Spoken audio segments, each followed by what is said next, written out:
This is a presentation of the Sports Source Digital Network, presented by Hearthside Bank.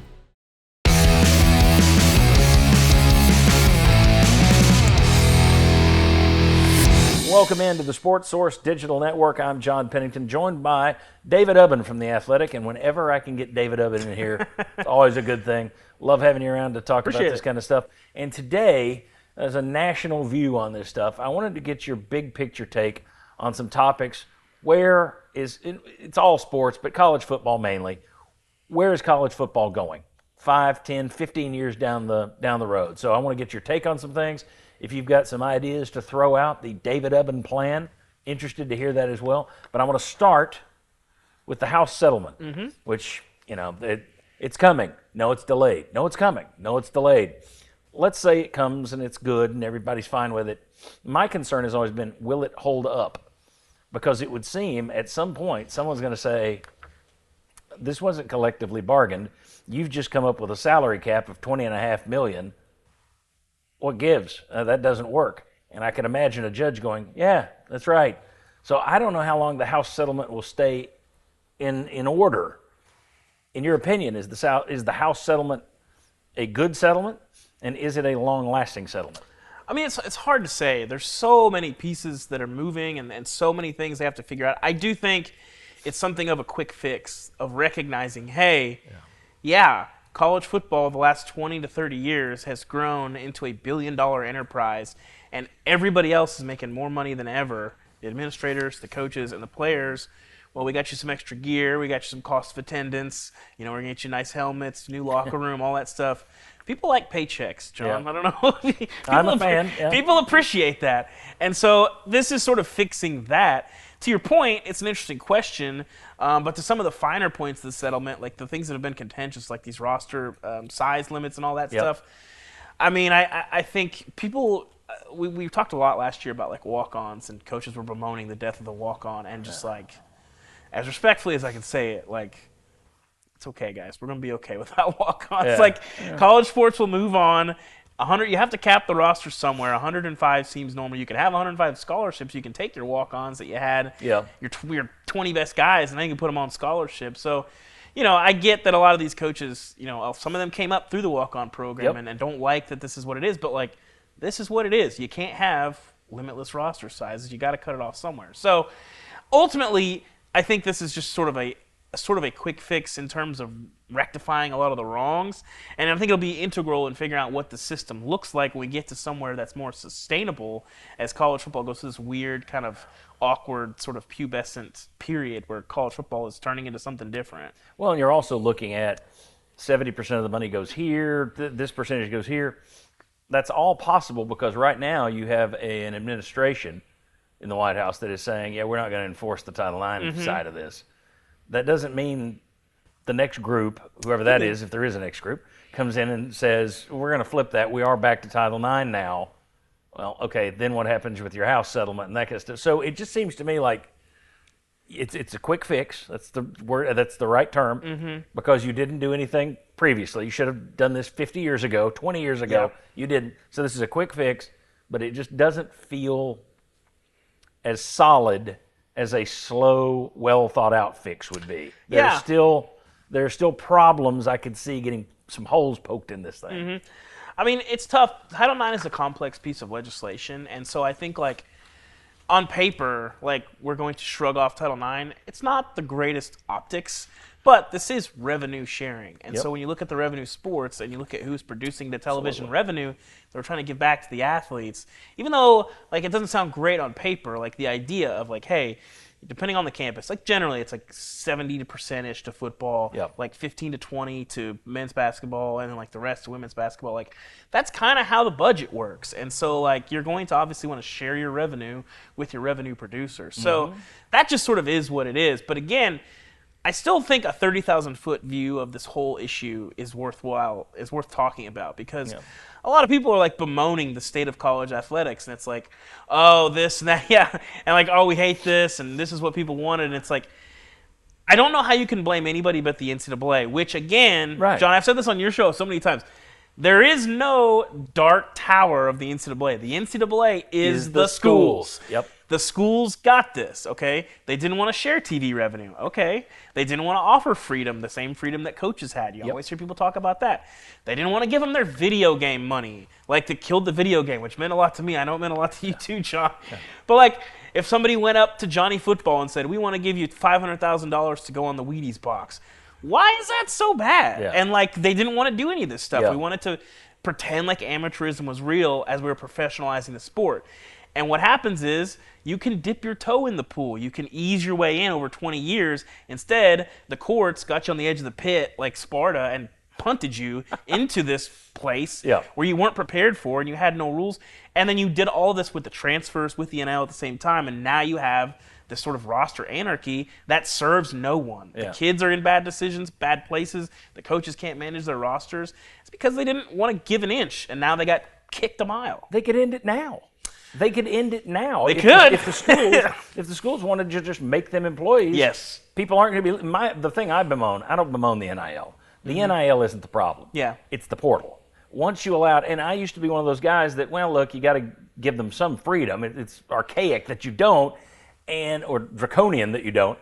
Now, you've just opened it up to where, okay, this is why you have rules. All the people that have hated the NCAA for years, well, let's say you get rid of it, you're just going to come up with a new rule book, and you're going to hate whoever the new sheriff is.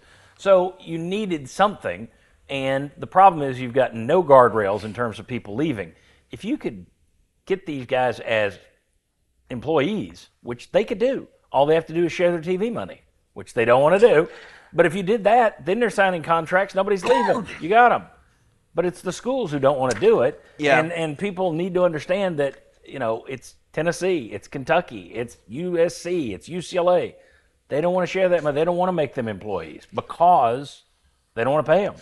Well, some of this is like philosophical as well. Yep. And like administrators, especially those who have devoted their lives to like college sports, have spent decades in this place, just reject fundamentally the idea that these players are employees. And to some degree, I understand what they're saying. Like, I get, like, okay, they're probably not technically employees, but they're very valuable pieces of your organization. The question that I think a lot of people don't like is, let's say you make them employees. Well, then the flip side of that is, okay, well then if it's, Johnny Q football doesn't want to go to class anymore, well then who cares about eligibility? And then you've divorced the sport from education.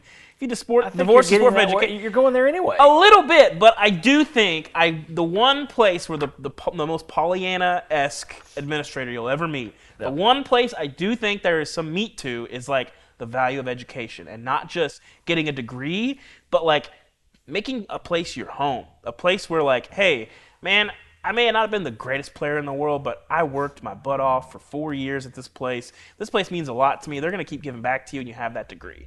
And I think that is real, and I think you're losing a lot of that as you have this cheering for laundry. Shocked to hear you say that. That is, you're right. That is the most Pollyannish. I mean, I believe it. Yeah, I'm a fan of that. Yeah. But if you're telling me it's the current state or you make them employees, I'm for making them employees. I don't see how this is sustainable, that it's free agency for an entire team every year.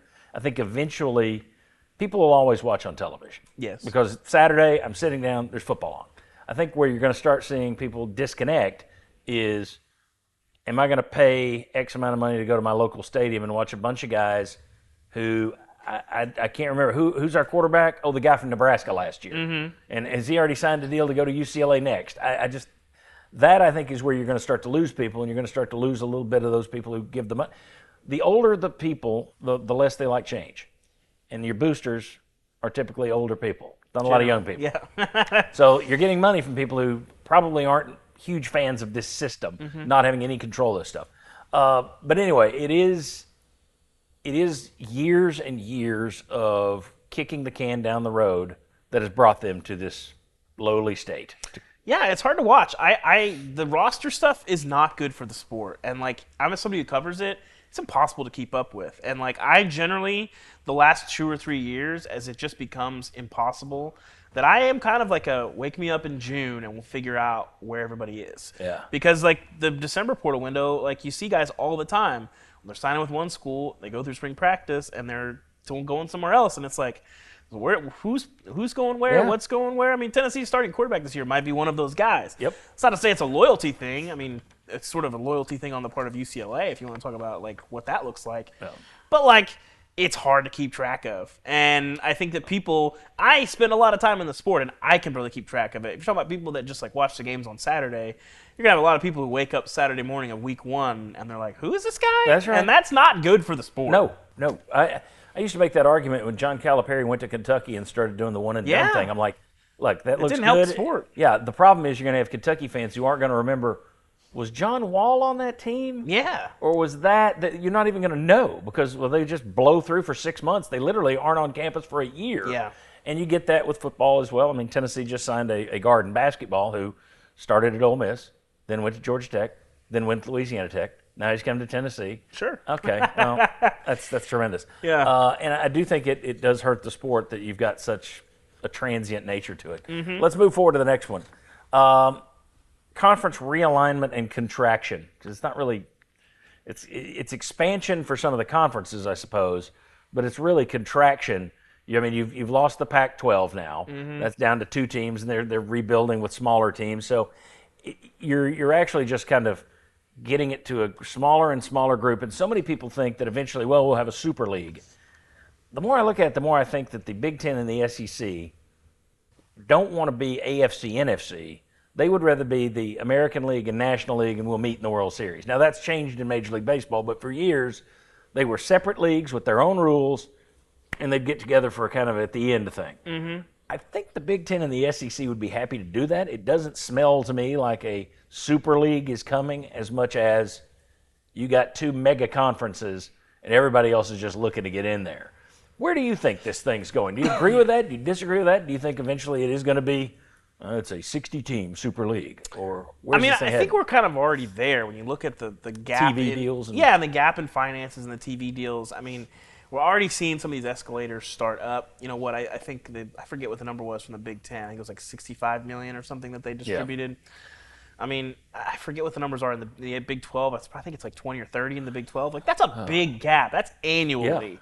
That adds up over time, and we've only seen that for a couple years. And now, what does that look like in 15 years when Purdue's been getting $15 million more than Texas Tech every year? SEC fans don't like this, but Big Ten schools make about $10 million a year more than the SEC. Mm-hmm. Doesn't seem like a lot. Over 10 years, that's $100 million that Purdue has that Tennessee doesn't have. Yeah, and we'll see, when in terms of like paying players, well, where does that money come from? What does that look like as we sort of get to something more sustainable? Is an interesting question. I mean, ultimately, the SEC does have geography on its side. Yep. Generally, Florida, Georgia, Texas, they're always going to outpace Ohio and Pennsylvania. I guess California's Big Ten country now, I guess.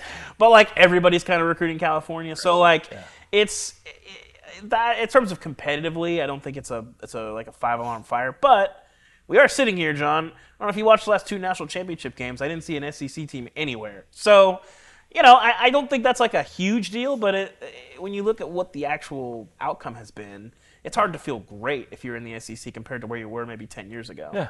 Well, I mean, you look at it, and it's bigger recruiting budgets, NIL and revenue and all that, but also just more money for the nonsensical stuff that we mentioned earlier. Here's your hyperbolic chamber in the locker room. Mm-hmm. It's more money for all of that kind of stuff. It's bigger staffs. It's one of those things where we've got 100 people on staff. Yeah, well, we've got 200. That seems like the first thing that's going too. Yeah. But if you've got $100 million more dollars, you're not having to cut as many as the SEC is in terms of that. So to me, I do see there is a difference, but I just can't see those 2 leagues. It doesn't seem like they're wanting to get together. I spoke to somebody in the SEC. There's word this week from the Athletic, or whenever this runs, there's word from the Athletic, that ESPN's willing to pay extra dollars to get the SEC to go to 9 games, which would put the SEC half the teams would have 5 home games and 4 road games, and the other would be flipped. But I've spoken to people in the SEC who believe that the Big Ten and SEC are down the line in terms of a scheduling partnership, whereas if the SEC team has 4 home games and 5 road games, they would get a home game versus the Big Ten, and vice versa. So basically, SEC and Big Ten would play 10 Power 5 games a year, guaranteed, 5 at home, 5 on the road. They play a challenge type thing every year. And then they would try and partner up in the playoffs and take a lot of automatic bids there. But I don't see it being just one league under one flag, like a lot of people have pointed to. Okay, the West Division is USC, Washington, and we'll see. But it doesn't feel to me like the SEC and Big Ten are ever going to be. I don't think they're going to play footsie enough to where they get together. It does help that their leadership doesn't hate each other currently, which has been the case for like a while. Yep. But I think the only thing that I think they have to be careful about when you do things like that, I like that idea on paper as a college football fan, but the scenario that I've been talking about for years that I don't want. Take a beat. It's all right. You got No, it's where Big Ten and SEC teams only play each other. Yeah. I think then you lose a lot of what made college football. And the two examples I always bring up because they're the best ones is like Texas Tech and NC State. Whenever this thing contracts, whatever the big boat is, I'm not sure those are two schools that are going to be on that big boat. But those are proud places where people care, that have good facilities, that do win football games. And for them to just be jettisoned out, it's not good for the sport. And I think, too, like, it doesn't really happen as much in Tennessee, but I lived in Dallas for a long time, and, like, so much of it is geographical based. Well, I was about to say SMU is... Yeah, well, not even just SMU, but, like, if you work in Dallas and you work in the office, you're an A&M fan, well, you're working next to Texas Tech fans and Texas fans and Oklahoma fans and Oklahoma State fans, and it's kind of a melting pot. Atlanta's the same way for a lot of the SEC. Yep. And, like, that's what made college football into college football. All of these rivalries, the cultural touchstones, and all of those things. And I think when you lose the geographic aspect of it, when Bedlam's not a thing anymore, we've gained some rivalries back, we've lost a lot of them. Like, that's a problem for the sport. And so, if you have this Super League concept, I think you lose a lot of that geographic element. Again, when you have Rutgers and USC kicking off a game at 11 p.m. Eastern, it's just like, what are we doing? This is stupid. Yeah, and as much as the SEC has expanded, in my view, in the wrong direction, I think if you started this from scratch and it had nothing to do with, the first wave was about conference championships, the second wave was about getting cable households for your network, third wave is about branding. All right, if you hadn't done that, it would have been the SEC going toward the Atlantic coast. They wouldn't be adding Missouri and Arkansas and Texas Tech and Oklahoma. I mean, not Texas Tech, Texas A&M and Oklahoma. They would have gone in the other direction. It would have been the Clemsons and the Florida States and the Georgia Techs, I think. But if you were just looking for natural rivalries and geography. But the business said go elsewhere. TV. And the problem, I agree with you. I think you've lost something because Arkansas has been in this league. You grew up in Arkansas, correct? Arkansas has been in this league for 30 years now. How many real hardcore rivals do they have? There's not any. I can tell you. They've tried to manufacture one with Missouri. They tried to manufacture one with LSU. Both fake. Yeah. Arkansas fans care about Texas. Why?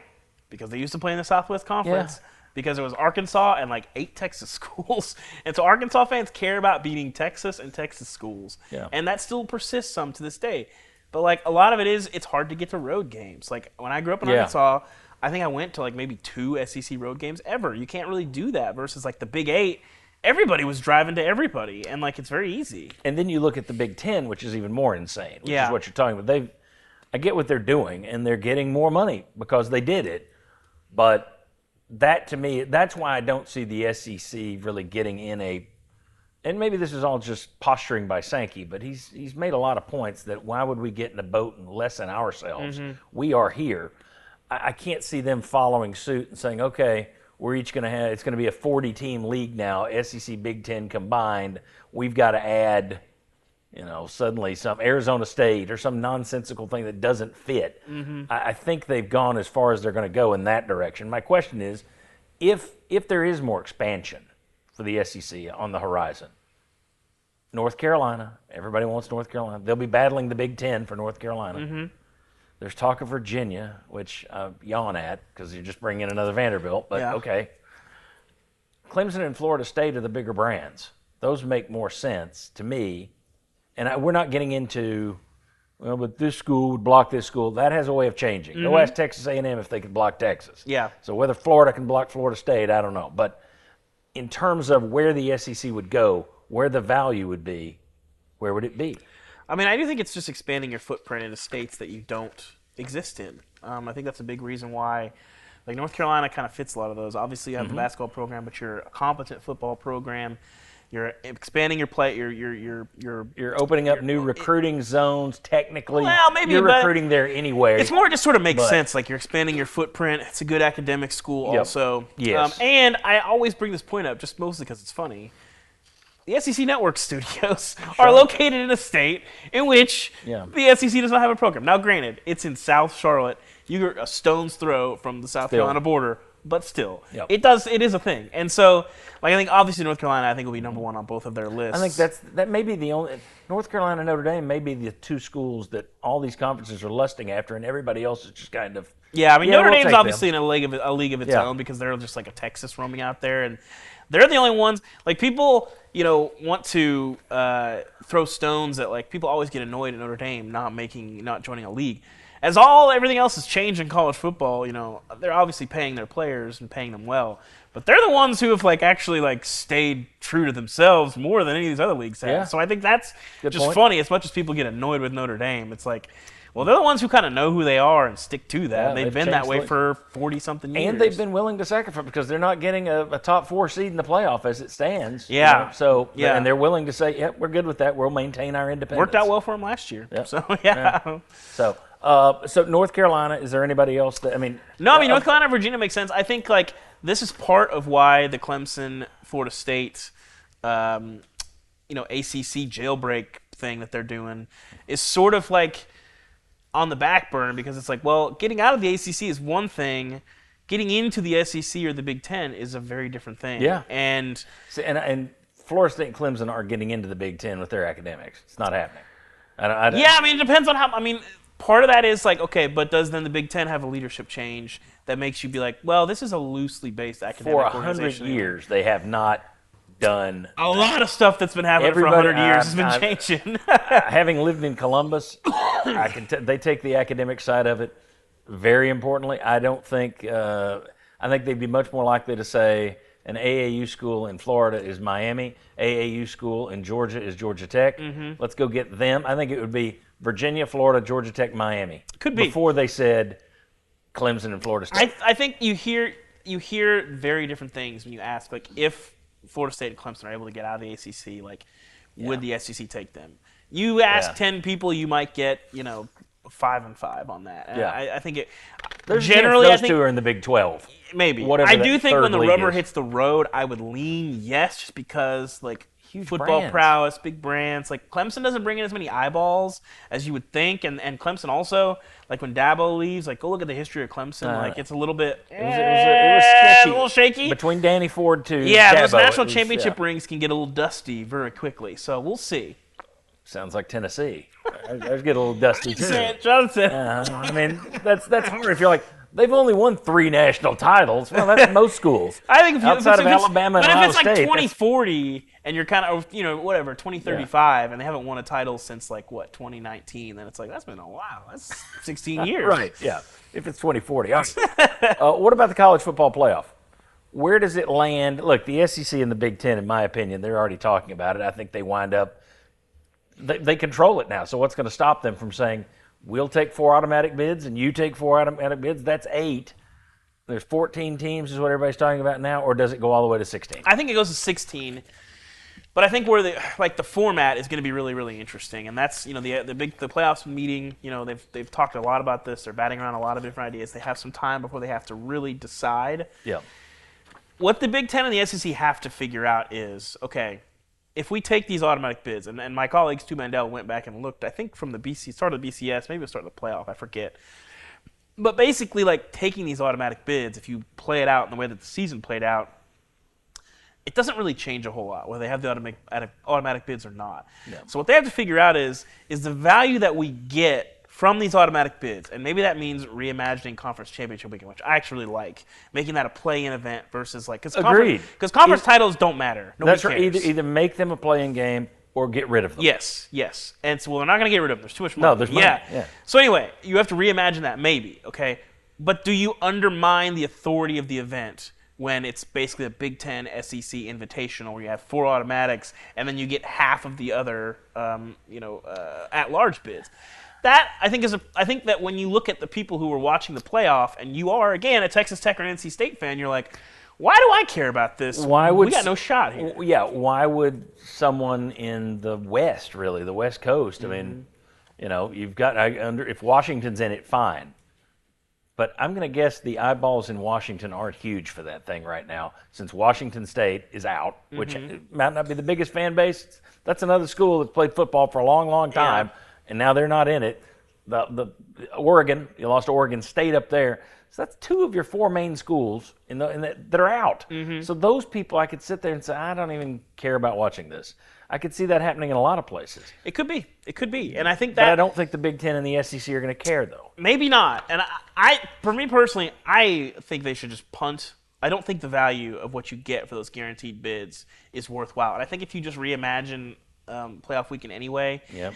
And I don't know how you do it. There's a million different ways you could do it. I think 2 games for each league makes a lot of sense. As the semifinals and the finals. And then, I wrote this column. playoff. People got furious when I wrote this column off the SEC Championship. I was like, why are we playing this game? Why would Georgia and Texas have to play this game? It makes no sense. I've done this on the They lost their Sports starting Source for question. years. It's stupid. Yeah. But you know who would have been killing to play in that game? South Carolina, Alabama, Ole Miss. They would walk over broken glass to play in something like that. Give us a chance to show the committee something. Whereas Georgia and Texas, Georgia lose their starting quarterback and their season's basically done. And like Texas gets banged up and they didn't look very good in their first game either. So I like that idea. I think it makes a lot more sense. Well, how the formatting works is now. Wait a second. Are you saying give the champion, the regular season champion, an automatic bye into the playoff? They just don't have to do anything. If they're in the playoff, if they're in the playoff, there's no point in them playing. You want to give your teams that have the best chance to win the title rest, and that's the reward. You get a rest, and you probably get a bye. No, I get it. If it's me, just make it the top 4 in each of these leagues, and you play it down. But you lose stakes then. Like again, the Georgia-Texas game when they're playing. Like, okay, Oregon is not going to... You're losing stakes anyway, though. Maybe, but the stakes are you can play for a national championship. Like, if South Carolina's playing Bama with a conference... If Ohio State and Michigan can play 3 times in a season, you've lost stakes. I agree with that. That's I agree too with much, that. So yeah, we'll see. All right. That's interesting. Went into conference championship games there. All right. And you think the playoffs will go to 16 eventually? I do. I mean, there's think there's too much money, and I think people want to have that as a carrot and somewhat of a peace offering too. If you're going to have these leagues that are sucking up so many of the spots, if sports in general continue to be the only thing that really drives television, get back to me in about 30 years, and you may be talking at 24 teams. I don't want to do that. I don't either, but they've done it at the other divisions. Yeah, I know. I don't like the bracket creep. I'm an 18 playoff guy. I think you are probably slightly on the side of you have lessened the impact of the regular season a little bit. Like, I think more than you do. Yeah, probably more than me. I'm still going to watch these games. I like that there are more relevant games, but like the Ohio State-Michigan thing is the best example. Like that should be a generationally remembered loss. Like, yeah, that's a scarlet letter on you forever. And instead, it's like an asterisk in a national championship. But that you've undermined a lot of college football at that point. My feeling. All right. NIL, revenue sharing, the transfer portal. These were massive changes to college sports. I'm going to let you play Dave Stradamus. What's the next major change? I mean, I think something close to a players' union. Like, I think that's the missing issue with all of the problems. So now we can add strikes and holdouts. Well, we've already got a holdout. I think ultimately, everything, all roads lead to Knoxville. Exactly. Baby. The problem that you have with all the things happening in college football, or college sports, I should say, and all the rules that people are making, and all these things, and commissions and committees, and all these people. Yep. There's not a lot of voice of the athlete. And so what happens is, well, administrators and commissioners make these rules, and the athletes say, I wasn't in the room for any of this. Let's go to court, and then they win. And then it opens up another Pandora's box, and then there's no one that can do anything about it. Yep. If you get something resembling a players' union, there are a lot of hurdles to doing that. But I think what you could do, and this is my personal idea, is like, okay, let's have something like a player leadership group. 1 or 2 people in each conference that have been there, a year or 2, something like that. Something like they already have these player who's actually been in the league for more than 1 year. That's a good point. But like a student athlete, like the SAC thing, like the SS, like just like people that are like good academic standing, like that have some bona fides on the field.